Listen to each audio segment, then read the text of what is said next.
25 people were on the bus when it was hijacked by disgruntled former policeman Rolando Mendoza. Welcome to Watch Mojo, and today we're looking at more moments from the mid-20th century and beyond that made the world stand still. What the U.S. was looking for here, frankly what the world was looking for and concerned about, was whether Israel would make the decision to strike Iran's nuclear facilities.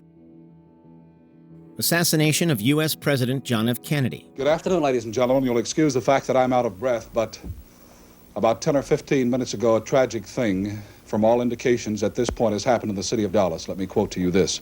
November 22, 1963, stands as one of the most infamous dates in American history. On that day, President Kennedy, widely regarded as a youthful and inspiring symbol of national renewal, was shot and killed while riding in a motorcade through downtown Dallas, Texas. From Dallas, Texas, the flash, apparently official, President Kennedy died at 1 p.m. Central Standard Time, 2 o'clock Eastern Standard Time, some 38 minutes ago. It was the first assassination of a sitting U.S. president in over 60 years, the last being William McKinley in 1901, and sent shockwaves across not only the country, but the world at large. Lee Harvey Oswald, a disgruntled former Marine, was arrested shortly after the shooting, but any hope of a full reckoning was dashed when Oswald himself was fatally shot by nightclub owner Jack Ruby just 2 days later. I felt very sorry for Jack Ruby. He looked alone, he looked forlorn, he just really looked pitiful. He never said anything, never smiled. Munich Massacre. The joys of Olympic victory have seemed to turn to ashes. The thousand disappointments of defeat have been dwarfed by a nightmare in Munich. The Olympic Games are traditionally seen as a celebration of global unity, when nations compete in friendly but fiercely contested events. But that spirit was shattered during the 1972 Munich Olympics, when members of the Palestinian militant group Black September stormed the Olympic Village. The group killed 2 members of the Israeli team and took 9 more hostage, demanding the release of who they deemed political prisoners held by Israel. Climbing over the fence, taking the Israelis hostage in Building 31, killing one at the very outset, wounding another who later died of his wounds. And now we find that this drama has not ended. The third helicopter now moving right by us, right over the Olympic Village, passing now over the main stadium, all the lights on in this Olympic site. What followed were 2 botched rescue attempts by West German authorities. Though 5 of the 8 attackers were killed, the operation ended in tragedy. All 9 remaining hostages were killed, turning a global sporting event into an international nightmare. When I was a kid, my father used to say, our greatest hopes and our worst fears are seldom realized. Our worst fears have been realized tonight. They have now said that there were 11 hostages. 2 were killed in their rooms yesterday morning. 9 were killed at the airport tonight. They're all gone.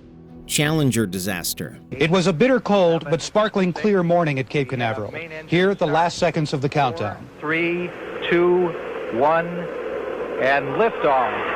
Liftoff of the 25th Space Shuttle mission, and it has cleared the tower.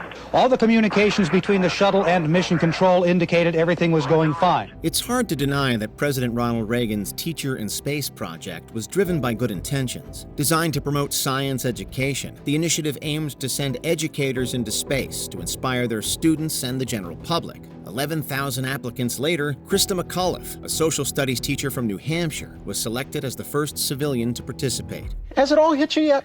No, I don't think so. I still can't believe that I'm going to actually be going into that shuttle. It just really doesn't seem possible. Maybe when I'm on the launch pad it will.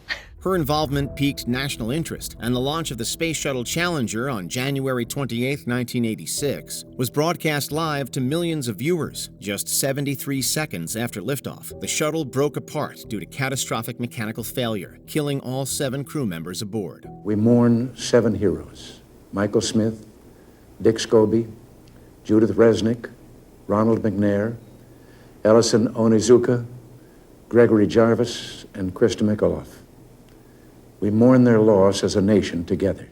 What happened at Tiananmen Square? Good evening. It is now Sunday morning in Beijing, and Chinese army troops have retaken Tiananmen Square, where thousands of demonstrators have been camped for the last 3 weeks. The Army moved in with a vengeance, at some points firing into the crowd before they actually got to the square.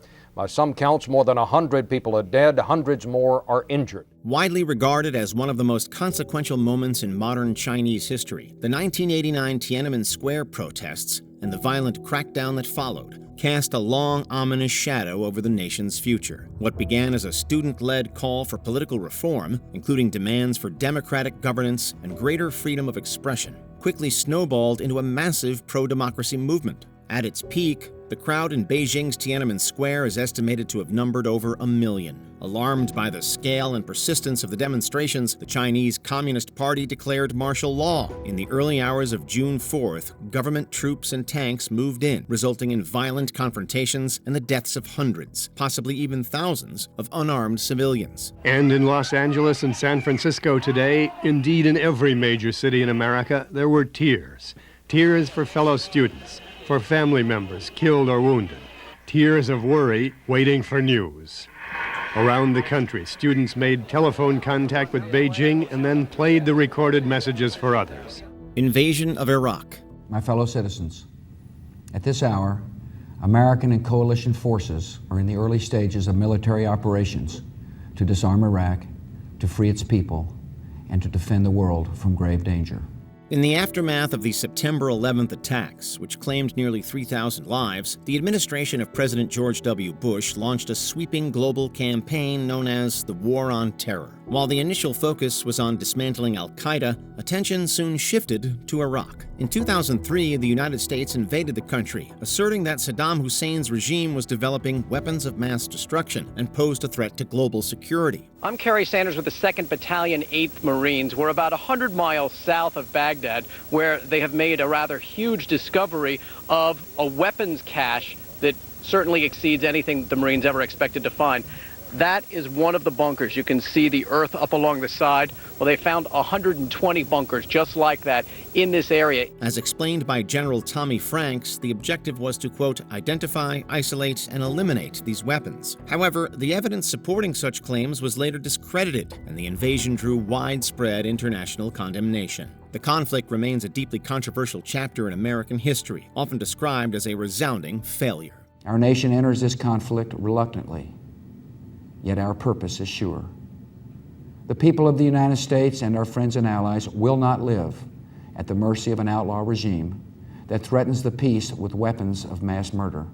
Hurricane Katrina. Ray Nagin will get the updated information on his city's preparedness for Hurricane Katrina. The storm is intensifying and is still pointed toward New Orleans, and it's not a meteorologist or an expert that I have talked to that says that this storm will not impact New Orleans in a major way. The images left behind by Hurricane Katrina remain permanently etched in the American consciousness. Striking in August 2005, the storm caused an estimated $125 billion in damage and claimed nearly 1,400 lives. Approximately 80% of New Orleans was submerged after catastrophic levee failures, many of which were later deemed preventable. The disaster displaced over 1 million people, making it one of the largest of its kind in U.S. history. The water is getting too deep, and it's getting deeper.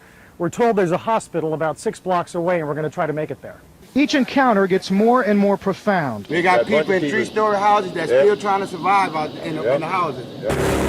An airboat offers to take us to the hospital, but it sinks in the maze of tight corners. In the aftermath, the federal government faced intense criticism for what many viewed as a slow, disorganized, and inadequate response. The storm exposed deep vulnerabilities in American infrastructure, emergency planning, and social inequality, and exposed the sizable cracks in systems people had come to trust implicitly. This is where the levee came down, and this is where, again, where the water went underneath the sheet pile and compromised the foundation of the levee system. So this kind of shows you how big the breach was. Yes, absolutely. But it never came over, it came under. It came under. And then just pushed it down. Mumbai Attacks. We were all hearing shots, we were all hearing blasts, but we really couldn't see anything because we were so high. Can you just tell me if you're all right? You're seeing that? I think I'm all right. In November 2008, India's financial and cultural capital of Mumbai was brought to a standstill by one of the deadliest coordinated terrorist attacks in the country's history. Over the course of 4 days, 10 armed militants from the Pakistan-based militant organization Lashkar-e-Taiba executed a series of brutal assaults, including at a major train station, 2 luxury hotels, a Jewish Chabad house, and a popular cafe. Relatives gathered waiting for news, including the family of Madhu Kapoor, who'd been having dinner in the restaurant with her husband Ashok. They got separated in the melee. Well, I thought he was with me, but suddenly when I got out of the door and looked back, he wasn't there. The attacks left 175 people dead, including their perpetrators, and over 300 more injured. Heavily armed and tactically trained, the assailants deliberately targeted civilians. The Indian government's response, while ultimately effective in neutralizing the attackers, drew criticism for its speed and coordination, or lack thereof. During our time on this fishing boat, we haven't encountered any maritime police, any Coast Guard vessels. It's clear that the gunman discovered this city's weakness. Mumbai is unprotected from the sea. Manila hostage crisis. Signs on the bus windows said he wanted his job back. He released some hostages during the day. On August 23, 2010, a routine sightseeing trip in Manila turned into a televised international tragedy. Former police officer Rolando Mendoza hijacked a tourist bus carrying 25 people, mostly Hong Kong nationals, in an attempt to force his reinstatement after being dismissed for extortion. What began as a standoff quickly devolved into chaos. 4 people are dead in the Manila hospital. One of the patients here, her husband has died. She will be going to another hospital to see if her children are there. After hours of negotiations failed, Mendoza opened fire, killing 8 hostages and injuring several others before being fatally wounded by police. The crisis was broadcast live across Asia, drawing outrage not only for the act itself, but for the Manila Police District's widely castigated response, described as disorganized and poorly executed. May I address myself to the Chinese people who are here, who are with us, who joined us. From the bottom of my heart, as the President of the Republic of the Philippines, and in behalf of the people of the Philippines, may I apologize formally to you now. Tohoku Earthquake and Tsunami. You can only really understand the enormity when you see these pictures. An earthquake so strong it literally shifted the Earth's axis by about 25 centimeters. A 9.0 magnitude undersea earthquake off the coast of Japan's northeastern Tohoku region triggered a massive tsunami that reached heights of over 40 meters in some areas and traveled as far as 10 kilometers inland. Occasionally referred to as the Great East Japan Earthquake, entire towns were swept away in minutes, and more than 19,000 people died, with thousands more injured or missing. That tsunami reached 23 feet high in some places, nearly twice the height of me standing on Chris's shoulders, for example. And that wall of water is primarily the cause of a death toll that is in the hundreds, but is certain to rise, with 88,000 people in Japan still unaccounted for. The devastation directly led to a nuclear emergency at the Fukushima Daiichi power plant, where reactor meltdowns released radioactive material into the environment. The events of March 2011 stand as the costliest natural disaster in history and, not unlike the aforementioned Hurricane Katrina, left traumatic images of destruction in its wake. Before we continue, be sure to subscribe to our channel and ring the bell to get notified about our latest videos. You have the option to be notified for occasional videos or all of them. If you're on your phone, make sure you go into Settings and switch on your notifications. Israel-Iran war. Israel has carried out what he calls a preemptive strike against Iran. This is what we've been looking for over the course of the past days, and frankly, something the U.S. has been tracking for several weeks now, the possibility that Israel will carry out a strike against Iran. There are some social media reports of explosions happening in Tehran. Amid the broader Gaza war that has destabilized the Middle East in the 2020s, tensions between mortal enemies Israel and Iran escalated to a dangerous fever pitch. In a brief but quite literally explosive conflict, Israel launched targeted strikes against key Iranian intelligence sites, reportedly killing high-ranking military officials and damaging nuclear enrichment infrastructure. But I'm really unhappy if Israel's going out this morning because the one rocket that didn't land, that was shot, perhaps by mistake, that didn't land, I'm not happy about that. You know what? We basically have two countries that have been fighting so long and so hard that they don't know what the they're doing. Do you understand that? The situation intensified when U.S. President Donald Trump authorized direct military action in support of Israel, marking a rare direct intervention for him. Although the hostilities lasted less than 2 weeks and concluded with a precarious ceasefire, the sudden involvement of the United States sent shockwaves through the international community, raising fears, however briefly, of a much larger, potentially global confrontation. Trump administration claims Iran's program was obliterated, but Iran says it is still assessing the extent of the damage. And the head of the UN's nuclear watchdog says the country may be able to resume enriching uranium within months. Do you remember where you were when you heard about these historical moments? Be sure to let us know in the comments below. I think, there had been clearly some opportunity for diplomacy between the U.S. and Iran. President Trump spoke of that possibility right after the ceasefire was initiated.